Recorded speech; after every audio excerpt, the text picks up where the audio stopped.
Hello, and thank you for listening to the Handy Capable Black Woman Throne Room podcast edition. I am a woman, I am of color, and I am handy capable, but most importantly, I am human. Today, I am going to do story time, and especially, like I said, as a lot of my listeners who have gone through the beginning of my YouTube journey with me. But if you're new, hello, how are you? And I hope all is well. And I hope you enjoy different stories from different perspectives. Like I said, I'm a female person of color with a disability. I tell stories from each type of perspective and a lot of dating nightmares, and then also different types of racism that I've come across, and even ableist things that I grew up through and came across, especially as being someone who the doctors refused to diagnose me, or they blamed me, saying the pain was in my head and I only wanted to walk like that because I wanted attention. Yeah. Just picture the mental damage that did to me. Yeah. Especially when it came to dating. Listen to past episodes and you'll understand. But there's one thing that I've noticed, especially over the last few years, because there's certain people who, why don't you just date a pastor's son? Why don't you just go and date someone from the church? Well, it's like, oh, those church guys, it's like they'll be perfect for you. You're so sweet. You're so innocent. You're a Christian, right? It's like, yeah, go ahead, date a Christian. That's what you need to do. That'll solve all your problems. It's like, yeah, just date a Christian. Just date a Christian man. Just date a pastor's son. And part of me just, or within the church, they call them PKs, for pastors' kids. And they don't realize why I now run from the pastor's kids, why I also run from a lot of the men who, especially on their dating profiles, the first thing they say, I'm a child of God. I believe I'm big on Christianity, and it's like, I want a submissive wife. Oh, when I see that right up front, right? No. Or if that's one of the first things they say in a phone call, or they say it within the first night of conversating, nope, got no. Mm-mm. And a lot of them, well, it says so in the Bible, so you have to. Yeah, but while you're saying I need to be submissive, you also said me running a business is stupid and that's supposed to be what men do. And you keep talking about how women are supposed to cater to the man and make sure the man is okay, make sure that he's at the highest point. But you hardly want to work a job. You mostly just want to play video games or smoke your 420, or just stay at home and do, or you want to cheat on me. And these are the Christians. These are the or or they forget they're married. Yeah. Or they forget they're married. Oh, drats. It's like, yeah, I've been talking to you for months, but next thing you know, their wife calls me. Joy, the joy. But okay. And I'm going to be on this topic on and off like every other topic I do, because I think there was a couple Reddit stories, because I'm going to be doing more Reddits very, very. Yeah, actually, I have some recorded. You'll be listening to those soon. But here's one of the, and actually, I have, oh my gosh, I have several that pertain to either pastors' kids or people who they're well known in the church and everything. But one of my favorite ones is like, there's a reason why I say that, like, the in the order, in the pattern that I say, cook and clean and do my laundry. There was one guy who I met or I got introduced to. Supposed to be a blind date because I worked with this person and they were like, "Oh, I know the perfect guy for you. You don't drink, you don't smoke. You're a Christian woman and you volunteer and oh, it's like you talk so eloquent and it's like you know how to cook or bake and just etc etc. It's like you're such wife material and that's what he's looking for." So that should have been a red flag, but then when she said he is a PK or a pastor's kid, pastor's son, or yeah, whew, yeah, I now know run, run like I'm a sprinter in college, yeah, or at the Olympics, yeah, run. Um, and that's coming from a woman with a disability who at this moment can't run, but hopefully maybe I'm working on it. I'm working on it. But anyway, back to it.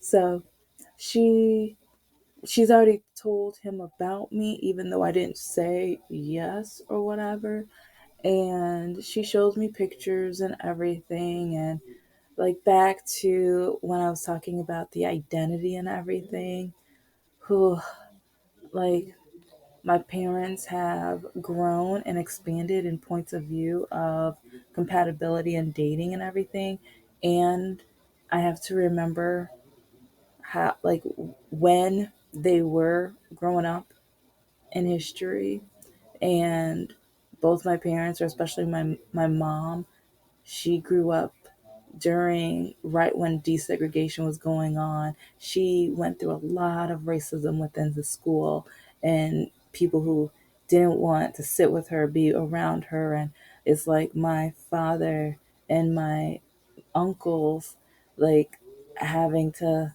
go through torment and like if they were anywhere near certain white diners or restaurants and stuff, them being shooed away or threatened to be called the police for trespassing. When they didn't go in, they were just outside nearby doing nothing. So, but yeah, this is how my parents kind of grew up. So, since they grew up like that, when they in like grew up in the church, very Christian strict. And yeah, so yeah, that's one reason why it's like now I am one reason why I've been talking about identity and everything. I wasn't able to have my own identity. I was told you are going to be a good African American Christian woman and you're going to be able to do A, B, and C, and that's what a man wants. And you're going to date a black man and he's going to be a Christian and like no tattoos, none, like no 420, no just etc. etc. etc.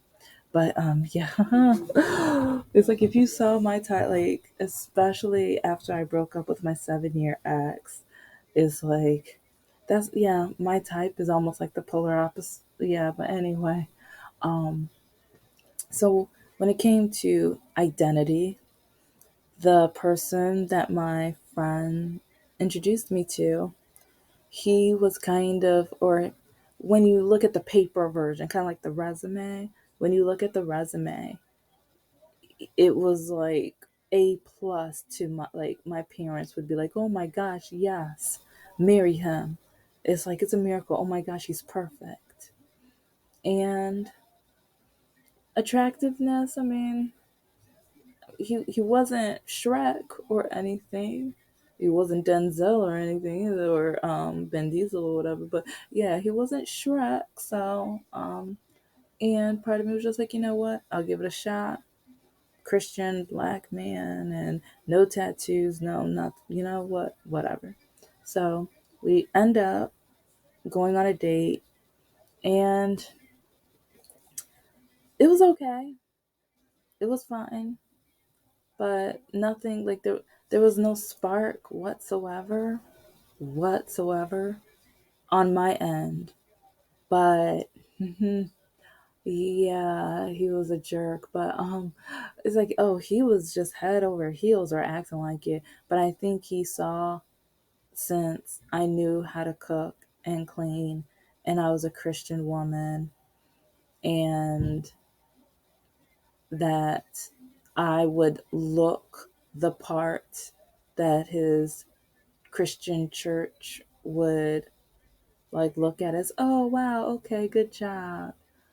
It's like he had a few really rude comments about my walking, and now that I'm diagnosed, part of me just wants to go knock on his door and just tell him how much of a jerk he is, and like just fully tell him off, and maybe even go by his church and like, say, yeah, I forgive, but at the same time, pastor, it's like, if this is what your son thinks, this is probably what your congregation thinks. So I kind of recommend maybe doing a sermon, maybe talking to them, maybe making sure that you don't have a congregation full of ableists and just conniving, awful, demeaning jerks. Yeah, and especially have a special sermon for the men, because, okay, here we go.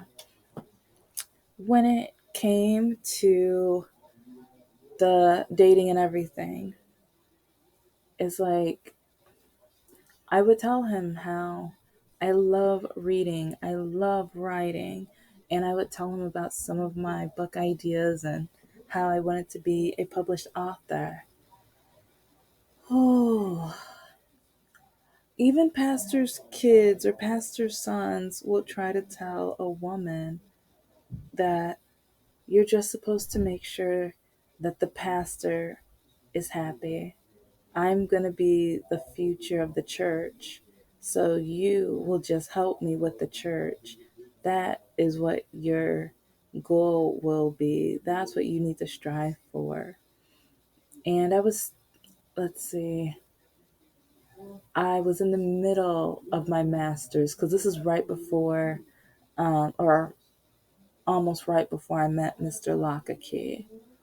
And so he's just telling me about what I need to do and how I need to get ready.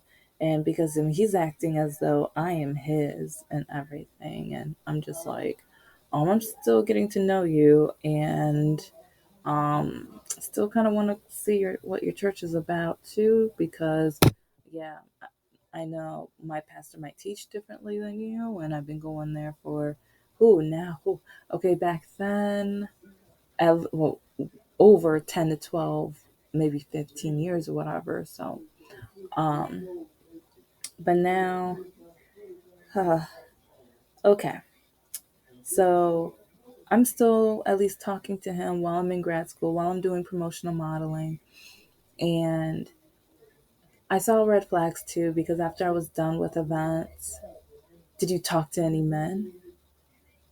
There were men at the event, but I would tell them facts about the product and if they wanted a sample. And I didn't ask that. You know what I mean. Yes, but other times when you ask if I've talked to any men and I say no, you tell me that I'm lying and you know there were men there. So I'm just trying to let you. He was like, so that means, okay, what does that mean? It's like, it was just, he started like drilling me. And a real Christian woman wouldn't work that. A real Christian woman was like, yeah, you're beautiful, but now you're just working a position where you're bragging about it. No, well, I want to work for an advertising company, and doing promotional modeling, I get to work with different advertising and marketing companies, and I get to have firsthand experiences and knowledge. Oh, I don't care about that. Anyways, you need to just prepare yourself to work in the church. That's what you need to prepare yourself for. Like, you need to just volunteer at your church in every capacity to prepare yourself so you know what to get ready for. I'm I don't know if we're not really serious though. We're still just talking. It's only been a couple months, and I didn't ask you. I'm telling you. Okay. And you and so anyways, down the road and stuff, whenever I'm not working promotional modeling, we see each other here and there, go out to eat and talk and stuff like that. Or he would try to give me wife tests. Kind of reminds me of when I was younger. Yeah, anyway, um, he would ask me to fix him dinner. And I think that's one of the reasons he was determined to try to keep me, because he said I seasoned the food very well and everything tasted delicious. And I was willing to try new dishes and be adventurous, because no man wants to eat the same thing every day. You have to skip some words because, yeah, even though he's a pastor's son, yeah, he, sometimes he reminded you of a parrot. Oh yeah, sometimes it wasn't pastor's son, it was pirate's son with the way he talks. So, but anyway, one thing that I remember till this day, he told me that as a woman, my job is to make sure I make him happy, make sure he doesn't have any stress, and I am supposed to cook, clean, and do his laundry. And when he gets home from work, I am supposed to be happy to come over to him, get on my knees, and suck the stress out of him every day. That is what my job is. And anything else goes out the door, or I tell him my ideas so that he will be able to profit from it. Because whatever money he makes, he will give what he thinks I deserve. So I was trying to get out of that relationship real quick, but oh yeah, he was determined. He was so determined, and I was not. I was determined to get out. So, and I did. I did. But I started doing anything and everything that got on his nerves. And especially, I started working more promotions, and I started writing more and developing more characters, which oddly enough, like, just trying to remember, but anyways, not too long ago, I found that journal that is full of different type of character descriptions and different ideas that I have. And I literally, I already have over 20 to 25 book ideas, children's and adult novels and everything. So that notebook has even more.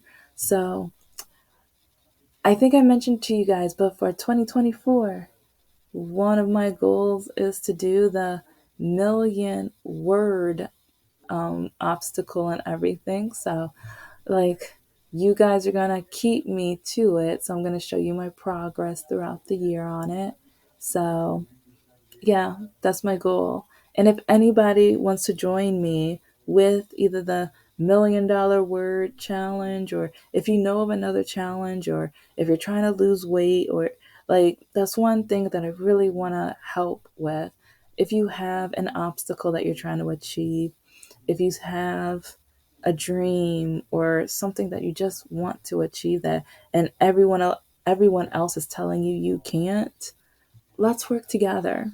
And that's one reason why I want to have my Patreon, where I want to have goal parties, where for maybe a half hour, 40 to minutes to an hour, we just work on our goals, and then we stop, and maybe we can pull a subject out of a hat or just have conversation talk. I want to figure out how maybe I can stream it through TikTok. I don't really know the rules with it, but maybe even a TikTok party where we play video games and compete, or just, I'm still thinking of ideas, and if you guys have ideas for me, let me know. But I want I say my stories, and I started my YouTube channel because throughout my life everyone has told me what I can't and will never do, and what I'm going to fail at, what I'm not good enough to do. And especially, like, once I was diagnosed, I started meeting people who they saw through my disability. They saw through me being a person of color or a woman, and also like some of my closest friends, like oddly enough, some of the people who've stuck by me were my old bosses, and my old bosses who I worked with in promotional modeling. So people that I hold dearly, and I don't know if I can say their names, so it's like I'll ask their permission first. But I love and adore them. And during the months where I could not walk, one of like both of them called me or checked up on me, but I remember one of them, I was like in tears because I was in so much pain, and they were just like, "Girl, you've gotten through this and so much more. You got this. You got this. If you need to talk, if you ever need to, etc., I've got you."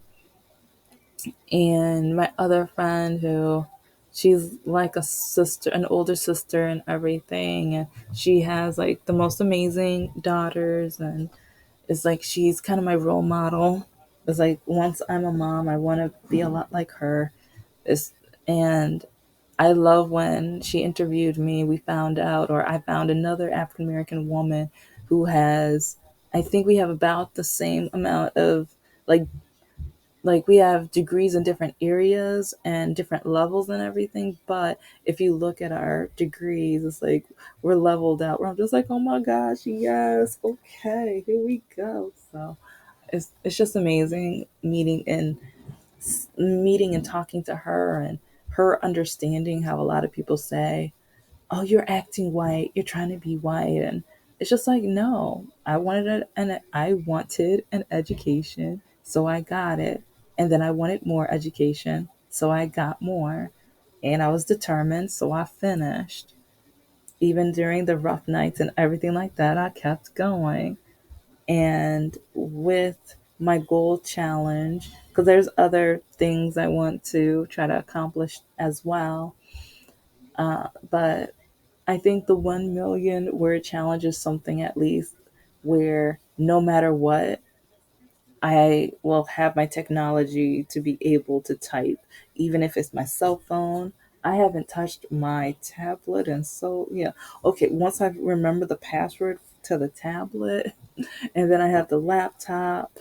I'm thinking throughout the year to save money and put money to the side so I can buy a computer, because yeah, writing my children's books and my novels and all of the items for podcasts and YouTube and the Etsy products and some other things that I'm working on. Yeah, my laptop is looking at me like, girl, girl, I'm doing my best, but I'm gonna need some help. So that's in the works and everything. So, but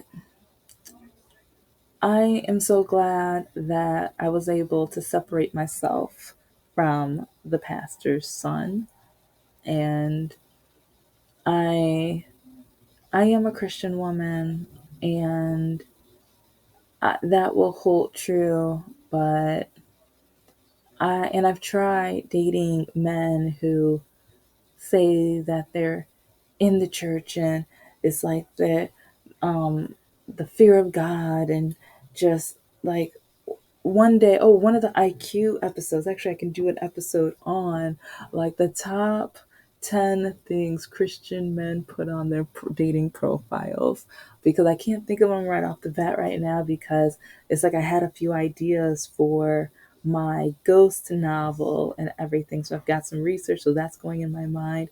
And then my superhero novel, which I have two superhero novels, so like I said, I have a lot of projects to be able to conquer this 1 million word challenge. So I'm really excited. And then my children's books.